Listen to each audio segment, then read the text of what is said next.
তোমাকে ভালোবাসি বলে তোমার অন্যায় অপমান আমি সহ্য করি। তোমাকে ভালোবাসে বলে তুমি দেওয়া যত কষ্ট আমি মুখ বুজে সহ্য করি। তোমাকে ভালোবাসি বলে তুমি দেওয়া দূরত্ব আমি পাশে মনে করি।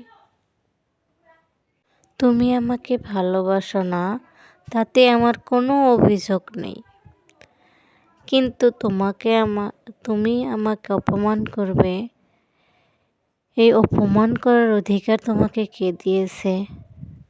তুমি আমাকে কষ্ট দেবে, এই কষ্ট দেওয়ার অধিকার তোমাকে কে দিয়েছে? কেউ তো দেয় নাই। ভালোবাসি মানে এই নয় তোমাকে আমার কাছে পেতে হবে। আমি তোমাকে আমার কাছে না পেলে দূর থেকে ভালোবেসে যাব। তুমি এতটাই স্বার্থপর যে তুমি কেবল নিজেকে নিয়েই ভাবো। আরেকজনের মনের কথা, মনের ভাবনা তুমি চিন্তাই করো না। তুমি করো অপমানের ফল আরেকজনের মনে কিভাবে গেঁথে যেতে পারে, সেটাও তুমি ভাবো না। কেন তুমি এত স্বার্থপর কেন?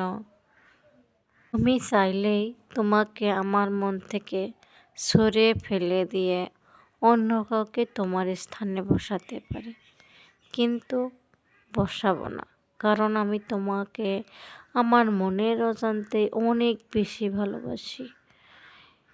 চাহে তুমি আমাকে এই ভালোবাসার সঙ্গী হও বা না হও, আমি আর আগের মতো নেই।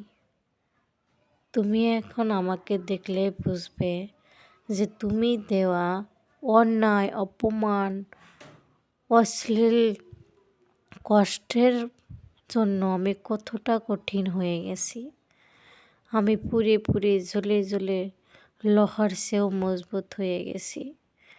তুমি আমার পাশে থাকলেই বুঝবে।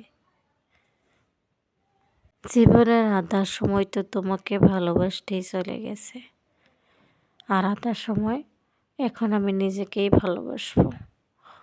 এই নিজের ভালোবাসার মধ্যে আমি অন্য কাউকে ভালোবাসতে পারবো না, অন্য কাউকে এই ভালোবাসার স্থানে বসাতে পারবো না, দিতে পারবো না নিজের ভালোবাসার ভাগ অন্য কাউকে।